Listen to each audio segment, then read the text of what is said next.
All right, this is going to be a price action review of Nasdaq on July 30th, 2024. And we're going to go ahead and start off with some simple higher time frame structure, and then we're going to move into the lower time frames and kind of see the high quality trade setup that was offered today and kind of the entire narrative going into it and why that short was taken. So I want to start off with just some simple structure. If you look back here after this giant manipulation in kind of March, April-ish, and then we just kept trading up. After that, price just kind of kept seeking some sell-side liquidity, offering fair value, and just keep trading up. So we didn't really have any bearish signals until then. And so the first sign of our reversal was this daily market structure shift. So once we saw a market shift here with displacement to note, right? Because you always want to see your shift with displacement. And you can see on this Wednesday here, price closed aggressively through this swing low. And at the same time, on the next couple days, we also changed our state of delivery. And the reason why I'm marking out this change in state of delivery is also because it's the weekly open of that first week of July. So it's a point of confluence, and you can also see the series of up close candles here. So this is a high confluence SISD area. And as we shift market structure here, we shift with displacement. And so in doing so, we create our daily imbalance, our daily SIBI. And what's important to note here is that as Nasdaq creates its daily SIBI, so does the ES, right? And so the ES's daily SIBI is going to be here. So let's draw that out, right? And as you can see here, the ES actually trades into its daily SIBI while the NASDAQ fails to trade into its SIBI. Instead, the NASDAQ just kind of trades into the SISD level, and at best, the higher time frame PD array that we get offered besides that SISD level and just this giant order block, because this is a giant order block, right? Because SISDs are activations of giant order blocks, but just for the sake of keeping the charts clean and simplicity, I'm just going to draw out this daily inverse fair value gap, which also works as a PD array to see what Nasdaq trades off of. So I'll draw that out. All right, cool. All right, nice.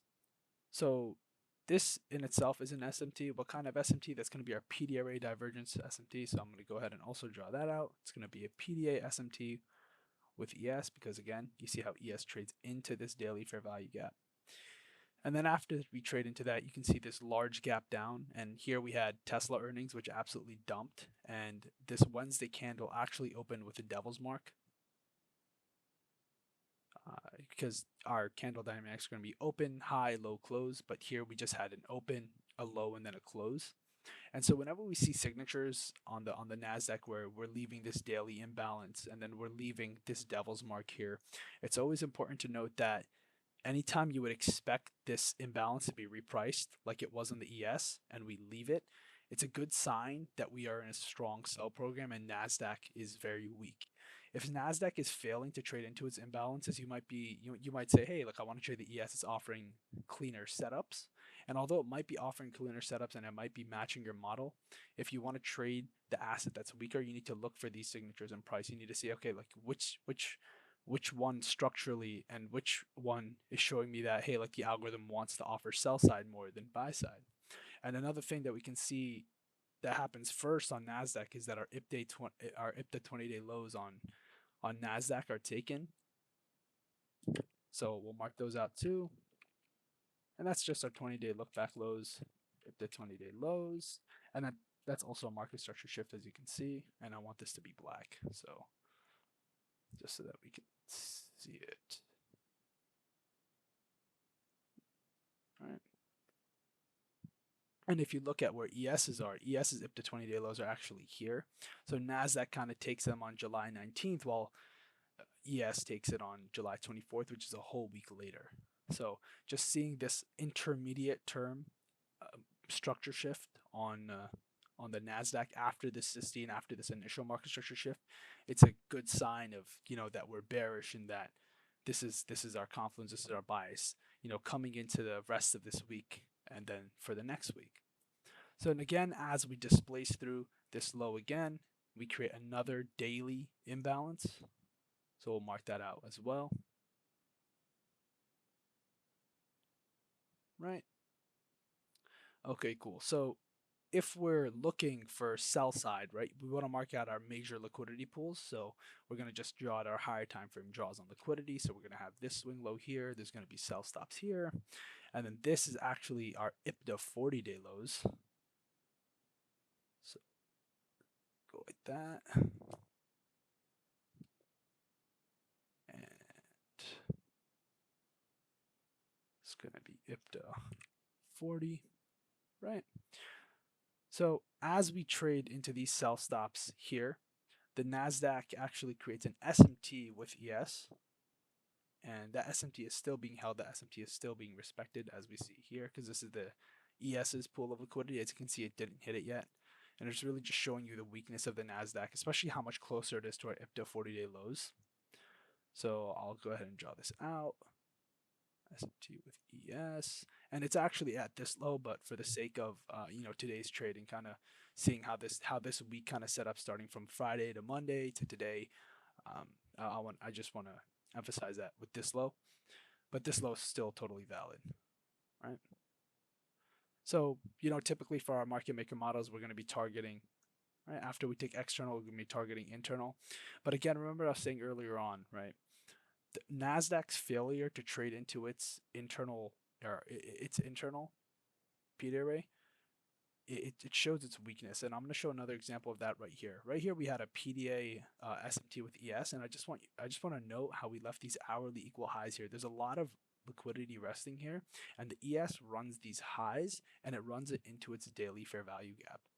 And so one of the things about market maker models is that our original consolidations for our market maker models are going to rest above or below our higher time frame PDA arrays. So for buy models, our original consolidations are going to rest below our higher time frame SIBIs. And for the buy models, it's going to rest right above our higher time frame BISIs. So once I saw ES take this liquidity and trade into its daily fair value gap, and Nasdaq wasn't, the SISD that you would look for on this lower time frame would be right here. And at the moment, I thought it was a fake SISD, and so I didn't take that trade. And then I also took a loss the next day on Wednesday, where kind of week longs were just getting flushed out, and the market just kind of flushed. And so I came into the next week either looking for internal, or I would look for ES to take internal, which is exactly what happened over here. And so if there's anything that we know about the algo, it's that the algo repeats itself over and over and over and over. So let's go down here and let's check it out. So again, the same thing that happened here. Let's drop down to our lower time frames. Right, you can see that the ES took this high, barely takes this high, but what does it trade into? ES once again trades into its daily fair value gap right here, right, by a couple ticks, a couple points. Right, and once again, the Nasdaq fails to do that, and we have another SMT here, right? So we have SMT at these highs, and also if you want a PDA SMT, however you choose to identify, I like to have them both on my chart just so I kind of know what's going on. Put this at the bottom so it's visible. All right, cool. So after I saw this SMT with the S and this PDA SMT, one of the key things that I always look for is an SMT inside of a higher time frame PDA array with a SysD, right? And that SysD creates an order block. So let's look, we can look at two places, and just for the sake of keeping the weekly dynamics very clean on the chart, I want to look at the 4-hour chart, right? And so on the 4-hour chart, you can see the candle, the swing high where we have our SysD is right here. It's right there. Right? And then if we look on our hourly chart, right, you can see it's this series of up close candles which we close through, and we close through the opening of those up close candles. And I want you to recognize today, on July 30th, the sensitivity to this level. Look at the precision of how we trade into this change in state of delivery, into this change in state of delivery, and then we dump. I'm going to drop down even lower on the lower time frames. Right? So ES has, right, so that's these highs of July 29. Right, so as we trade into this SysD level, we have another lower time frame SMT here with the ES, right? So we had a divergence with the ES at this highs. ES already took its internal liquidity while Nasdaq didn't. ES also swept this swing high's liquidity, and then we had a change in state of delivery. Remember what I was saying before about the Nasdaq's weakness and how the algorithm is showing Nasdaq's weakness, right? The choppiness up here and then this displacement lower. And if we're talking about our IPTA market cycles, right, you have your accumulation here, manipulation at this high. So it's going to be our accumulation right there, manipulation here, and then distribution all the way down low. When we want to talk about the weakness of Nasdaq, right, in the morning, this delivery was a little bit choppy, and people were saying, oh, like I want sell side, but it's not strong enough, and that's where you really have to watch for the money rotation from ES into Nasdaq, because a lot of people, a lot of institutions that were longer Nasdaq in the morning, and it really took a lot for the rotation of money to come into. Sorry, they were long on ES in the morning, and it took a lot for the money. It took some time for the smart money to come into Nasdaq before it flushed everyone out, and it just kind of dumped the rest of the day. So what I looked for, again, that your high time frame is going to be your best friend, right? You're going to have this SysD here. I'm going to have a retest of the SysD, and this is actually where I took an entry. So I took an entry. I took a day trading entry right around here, and then I took my swing entry right at the SysD the moment I saw this hourly structure, and then I took the rest of them at this Thursday low here for the swing entry, and then I took my day trading entries right here at MOP. So it was a very high quality trade. We had a very mechanical system, right? We had our we had SMT and in a higher time frame PD array. Then we had our SysD, and we want the SysD to occur with an SMT. And then we had a retap slash, we'll say retap or retest of our SysD level, and then we dumped, right? So it may not have been the cleanest hourly internal to hourly external because of the SMTs and because with the PDA SMTs of ES, but that's why we use two assets in confluence with each other to kind of see what's happening, where's the strength, where's the weakness, and it's not always going to be as simple as the pair that sweeps the highs or the pair that decides to do the market structure shift. You have to know with in terms of how we're respecting our ERL to IRL dynamics, right? You want to look at which pair is stronger, right? If you want a long in a bearish market, if you wanted to long here, the clear pair to long here was ES. I took a long personally off on Nasdaq, which ended up being a scratch to break even. And it just wasn't the trade to take. If I wanted to long, I should have taken the long on ES because, as you can see, ES clearly takes these highs. So recognizing that would have saved your butt today. But yeah, for the sake of today's dynamics, that would have been a good entry to take. And if you wanted to draw out some standard deviation levels, I would take them from this swing low to this swing high because that is the order block. That's a series of up close candles, and you can kind of see right here at this -2, -2.5. That's exactly where we respect that reversal level, and that's also where our Thursday lows are from last week. So you can see how clean of a trade that was if you decide to take it at the Thursday lows. Let's say you take it at the SysD. So let's just put our short 2 here, right? So let's say you risk, right, because the SysD would have to risk this high here, and if you would target Thursday lows, that's a nice 3.6R trade. That's massive, but you have to be willing to hold up to here, or I would say even a closure, looking for a closure through here, just because we have this daily imbalance above us.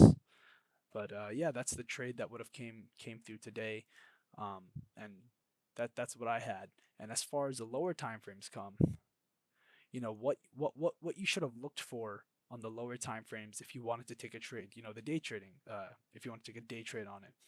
So going into it, I would first go to my 15-minute chart and I would say, okay, am I bullish today? Am I bearish today? Right? And because of the SMT that we had on Monday with ES, and then we had this SSD, I said, okay, I'm bearish. All right. So as we came into the morning, we had this kind of accumulation here before 9:30, right? And we can't reverse from an accumulation. The only way we can reverse from an accumulation only to reverse from an accumulation is with manipulation, right? So essentially, what I'm trying to say here is, if we were to move lower from this consolidation, we first have to manipulate higher, and then we can move lower, right? Because then we have our accumulation, manipulation, and then distribution. However, if I saw 930 move lower, I would have said, okay, you know what? I'm bullish now, and I want to be bullish to this daily internal because we manipulated lower first, right? But because we manipulated higher first, and then we put in this SMT with ES, I waited for a sys-D on either. I was very reluctant. I wanted to see it on the 15-minute, but because the 5-minute was a little bit choppy, and you can see we not only got a market structure shift entry with so let's mark that out. So we got a market structure shift here, and then we had a 15-minute internal that got tapped, and then as you can see, really just short of IO fetish delivery. We just instantly tap it and we just drop. But if you get caught up in these lower time frame wicks, it's very easy to get chopped up, and especially because with such a large range we've had recently, this is where your accounts get blown. This is where a lot of people blow their accounts. I mean, just in this SIBI alone, you have 10 points, and these wicks alone here, what do you have?